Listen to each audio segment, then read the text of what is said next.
más o menos debe estar produciendo alrededor de unos 10.600 barriles de GLP, lo que significa aproximadamente unos 19.000 balones de 10 kilos. Muy buenos días, Karina, a sus órdenes. Bueno, ya creo que usted ha manifestado, ya ha planteado la interrogante. Bueno, esto en realidad es para el Cusco, para la región sur, no para el caso de Lima, porque ya el caso del resto del país, tenemos una planta mucho más grande, lógicamente ya que está funcionando desde el año 2004 en Pisco, ¿no? Entonces, esta sería una planta pequeña con relación a la planta actualmente existente en Pisco para la separación de los líquidos de gas natural. Lo que se está planteando, y creo que lo que han adelantado estos 13 millones es un poquito simbólico quizá, porque esto, digamos, va a ser cuando comience a construirse la planta. La planta va a tener un costo de aproximadamente 460 millones de soles, ¿no? Entonces, lógicamente, estos 13 millones son algo Claro. inicial. Sin embargo, se nota la voluntad de la actual administración gubernamental precisamente para ir solucionando, ¿no es cierto?, los problemas, como en este caso, para el aprovisionamiento de GLP en la región sur, particularmente en el Cusco. Entonces, lo que va a hacer concretamente es construirse una planta en Quepachiato, ¿no es cierto?, para separar los líquidos de gas natural. Y dentro de esos líquidos de gas natural está el propano y el butano, que es el famoso GLP de las casas, ¿no?, de los hogares.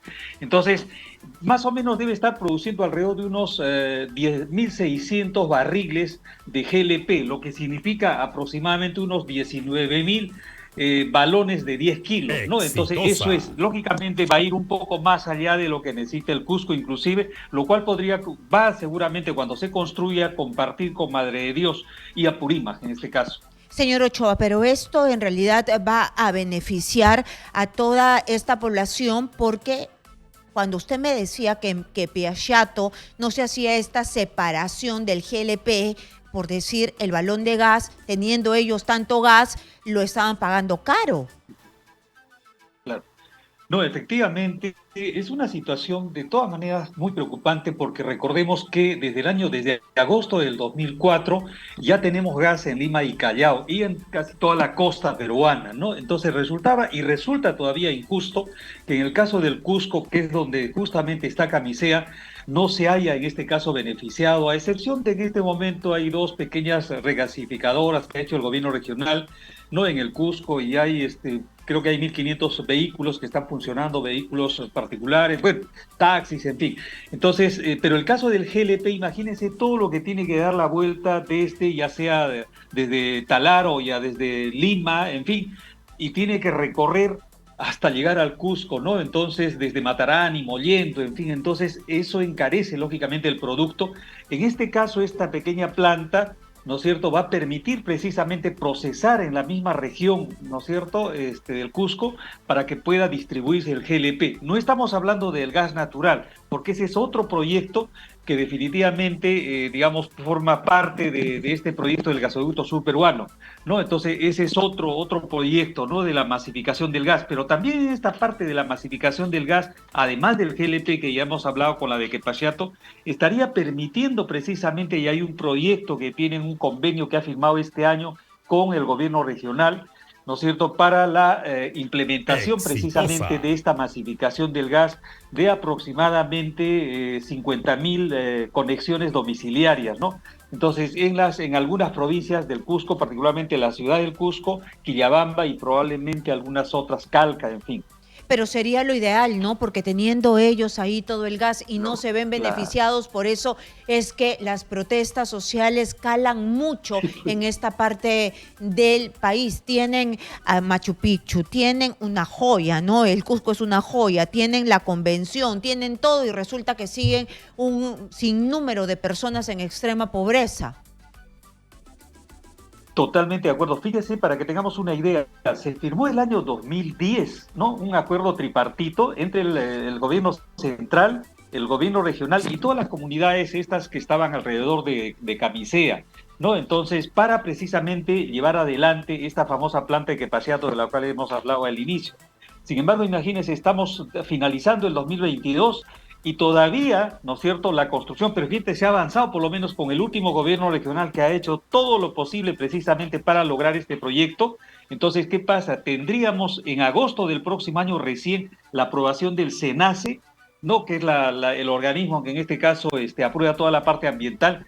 Y luego de agosto estaríamos esperando entre 1 año y medio y 2 años para la construcción. Y lógicamente, como usted comprenderá, esto todavía entonces falta concretizar y lógicamente es comprensible en este caso el malestar. Yo diría que de repente lo que se podría hacer, por ejemplo, es alguna subvención en este caso a través hay un bono del GLP que se entrega a todas las familias pobres, ¿no? Debería extenderse en este caso para estas regiones que lógicamente no es lo mismo dar esos 25 soles en Comas que darlo, por ejemplo, pues en Quepachiato, ¿no? Entonces, de repente lo que habría que más bien visualizar la posibilidad de duplicar el bono del gas para regiones alejadas como la de Quepachiato, por ejemplo, ¿no?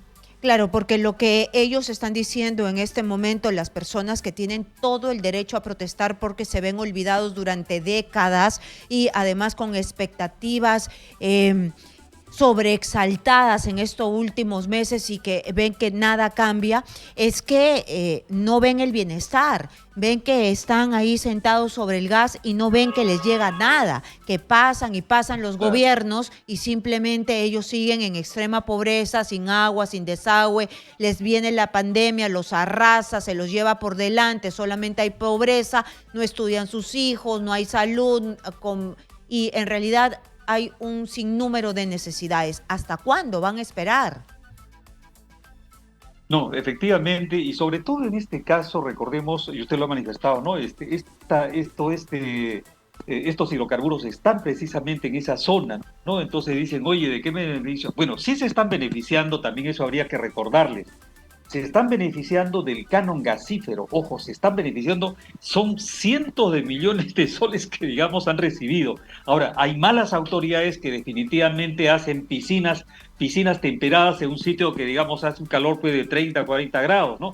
Entonces, cosas como esa, o el monumento a la Maca, cosas como esa, con parte del canon, ¿no? Entonces hay cosas que localmente también tienen que corregirse y lógicamente por parte del gobierno central, que debe de todas maneras hacer un seguimiento y creo que para eso, por ejemplo, está la Contraloría, ¿no?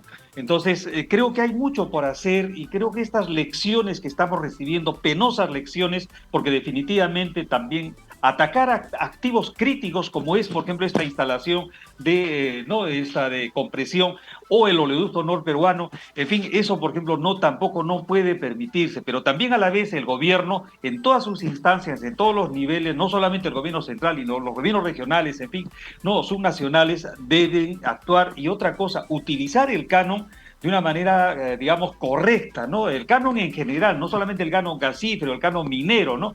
Entonces creo que hay muchas cosas que tenemos que plantearnos o replantearnos en este caso en lo que es la distribución de esa riqueza que precisamente han recibido pero mal han utilizado lamentablemente, ¿no? En la mayor parte de los casos. Si no tienen los técnicos, no han querido hacerlo, la corrupción se los ha comido todos los recursos y lamentablemente pues las empresas, la actividad privada ha cumplido con el canon, pero lo que se reclama es que no se ve en la realidad, como usted bien dice, no se ve pues el bienestar, no se ve en las escuelas, no se ve algo bien hecho, sino pura tontería, como usted me dice, las piscinas temperadas en un lugar donde tienen 30 grados de temperatura. ¿A quién le sirve eso? Solamente para el malestar de toda la población. Totalmente de acuerdo. Imagínense que donde está precisamente el yacimiento recibe alrededor de 200 millones de soles de canon anuales. O sea, es decir, para una población, no sé, de 11.000, 12.000 habitantes, es algo absurdo. Y ahí, por ejemplo, tiene que replantearse y el Congreso, precisamente antes de irse, debería revisar la ley del canon en general, no solamente el canon gasífero, sino la parte del canon minero, porque es una cosa increíble que el país esté sacrificando, en este caso, recursos que están siendo mal utilizados, ¿no? Creo que la Contraloría debe también manifestarse sobre el particular. Muy bien, así es, la supervisión es lo principal aquí y que ha fallado absolutamente. Muchísimas gracias, Aurelio Ochoa, por estar aquí